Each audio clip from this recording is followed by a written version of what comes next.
Hello everyone, welcome back to the channel. I had my glasses on before, but it's getting too hot, so I will leave that there because it will start like fogging on the bottom. Anyway, today's video is the giveaway video. I was gonna do this in two parts, but because we're right at Christmas Eve, I thought might as well just get both of these out of the way in one video. I will tell you about the giveaways at the end of the video. Obviously, I have to talk about the series and why I want you guys to try checking them out. So, the first series I want to talk about is Space Brothers.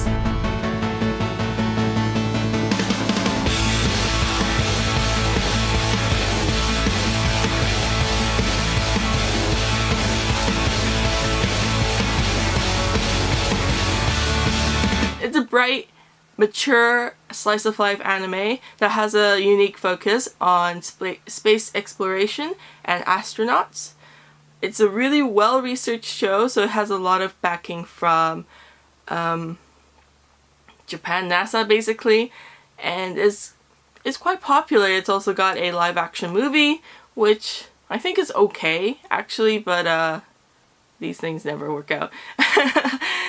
In Space Brothers, the anime, it has 99 episodes, I think, which obviously sounds like a lot, but really my motto for watching long animes, because I love watching long animes, is that the only concern you have is that one next episode. It's not the next 100, it's the next one.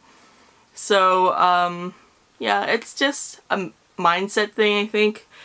Space Brothers is definitely worth the length. I think it has a very chill, mild pace. It's not boring or slow by any means, but it definitely doesn't go at breakneck speed, basically.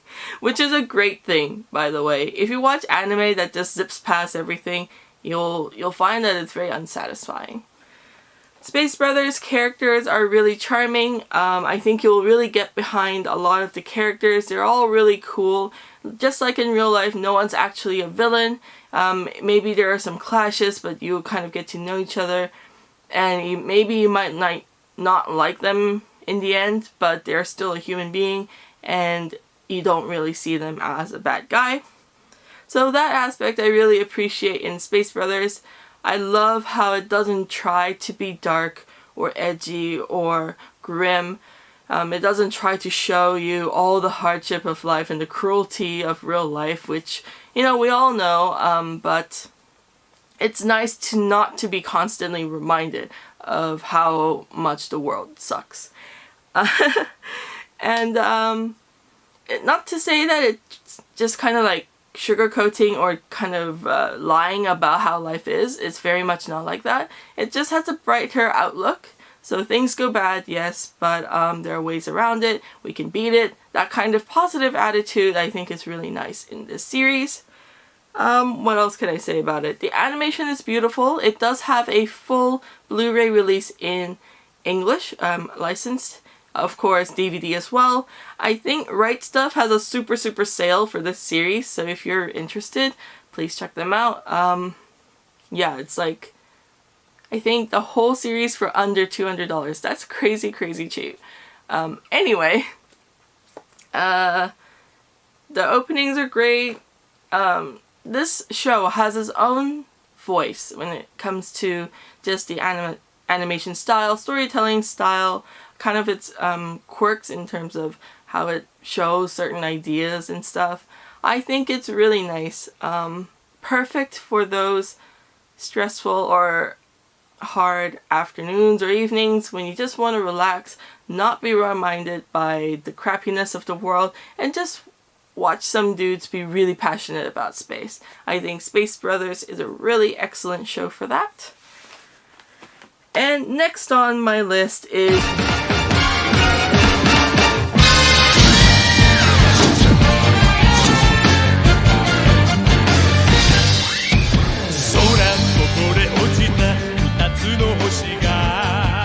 I've also mentioned Jojo in my channel in the past. I don't know exactly which videos, but I do talk about Jojo a lot.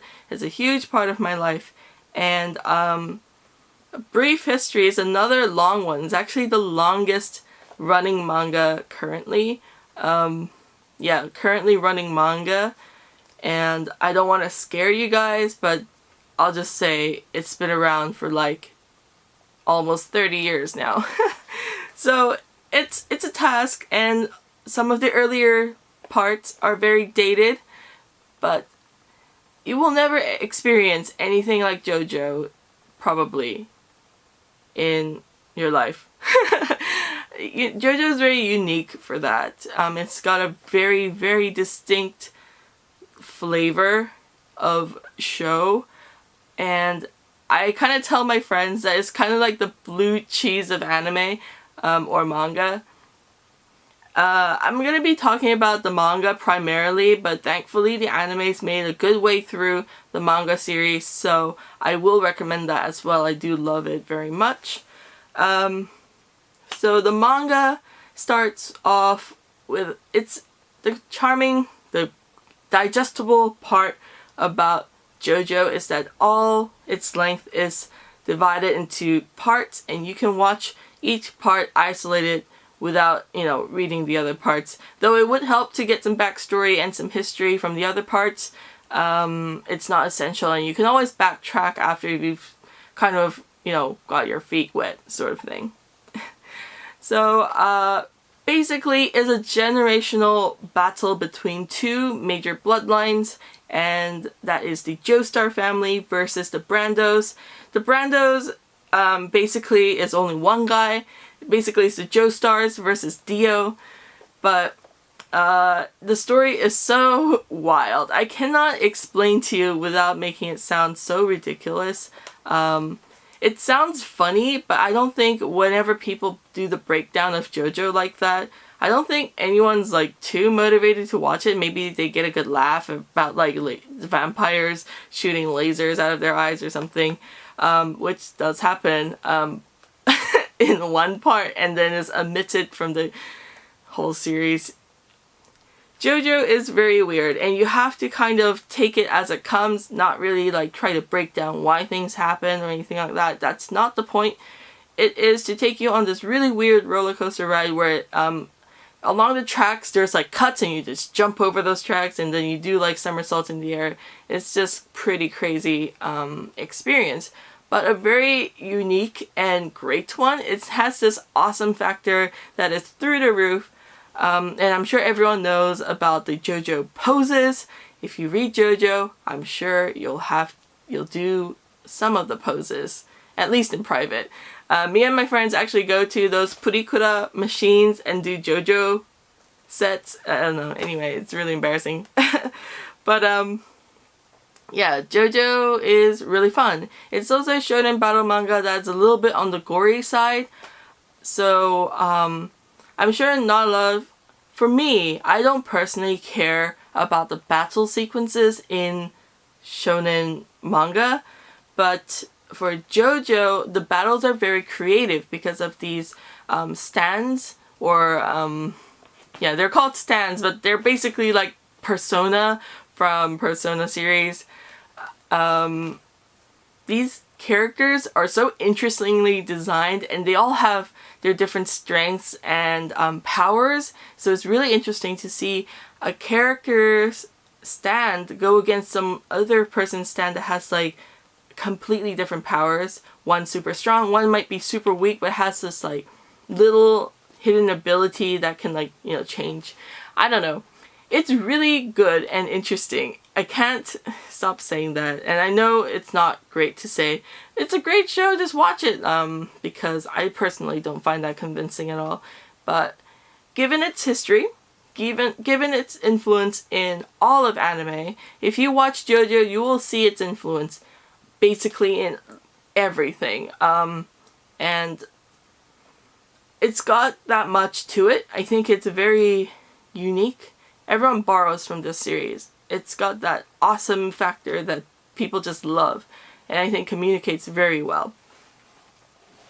The anime I'll touch on, I really appreciate because David Production started off as a group of people who are dedicated to JoJo, and they set on a mission to basically animate the entirety of JoJo's Bizarre Adventure.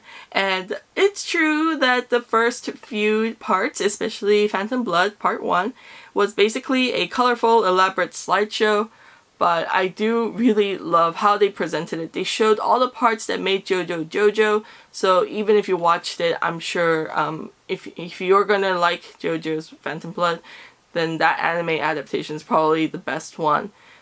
The opening and ending for Part 1 and Part 2 is just so good, so amazing, especially Part 1. It's so reminiscent of its era. It's JoJo started in the 80s, I'm pretty sure, so you watch that opening and it's pretty freaking badass. Second opening is just so cool. I still think it's the best JoJo opening up till now. Currently we're on Part 5, which is airing right now. Part 5 was actually my entry series to JoJo, so like I said before, you don't have to read it in chronological order, and Part 5 is probably the weirdest part of the bunch, which is weird because the whole thing is so bizarre. Anyway, Part 5 is getting really good, so if you guys are not so squeamish, then I highly recommend you check it out. It's very funny. What else is there? I think that's it. I've gushed about JoJo enough and Space Brothers enough. Two very tonally different animes, but both very good and unique in their own way. So I highly recommend you try either one of them or both of them. They're both, I think, really worth your time. So this is the part of the video where people actually clicked for, right? It's a giveaway, and I have one for Space Brothers, which is volume 1 of the Blu-ray. This is the American release, so you will need a reason-free player to play this, or I think a PlayStation 4 will do the trick. It's how I watch my Blu-rays, actually. So I have volume 1 here. I really like the idea of recommending stuff to you and then giving people the opportunity to try the thing. So here it is. It comes with 2 discs. I love that they're in the shape, the design is like of a moon. But there you go. Get you started. This is the Space Brothers one. And for JoJo, I'm sorry I don't have the anime, but I have JoJo's Bizarre Adventure All-Star Battle for a PS3 game. It was so hype when it came out because up until this point, we only had one kind of okay fighting game from JoJo released by Capcom. It's a really great game. Obviously, it's made by Capcom, 2D sprite fighter, but we didn't get a huge cast of characters. JoJo's Bizarre Adventure All-Star Battle contains characters from Part 1 all the way to Part 8, which is really so cool. And this is the English release. Thankfully, PlayStation games are region free, so you can probably play this on any console that you own. And unlike the Japanese release, which had like locked content behind paywalls, everything is included in the English release, so you won't have to fight to get like power-ups and stuff through online cash shops. So there you go, All-Star Battle for the JoJo entry. So you can enter both giveaways. Just make sure to be a subscriber to enter either of these. You have to be a subscriber, and for Space Brothers, you have to answer 2 questions. Which is your favorite dog breed, and what is your favorite or least favorite thing about space? So that's for Space Brothers, and just mention Space Brothers in the comment. For JoJo, it's similar. Basically, what got you aware of JoJo? That's the first question. So what was your like first entry experience of JoJo? Second is, out of all the parts, which part would you start with? So you don't have to do any background research on this. Just hit it up on Google, see what interests you, and just put down which one you'd like to start with. And yeah, if I see all 4 of those questions answered, then I'll know that you've been trying to put your name in both giveaways, but if you just want one, then you know, just answer the relevant questions. Also mention Jojo or Space Brothers. Space Brothers? Jojo? Which one? I'll cover your shipping, obviously. Just make sure that you are visible to me. It might just, some of you have like hidden accounts, so those accounts unfortunately I won't be able to see. And you'll also have to have a point of contact, so I will message you through YouTube. If that is not possible, I will try to get a hold of you some other means within the 24 hours. If not, then I will have to go draw someone else.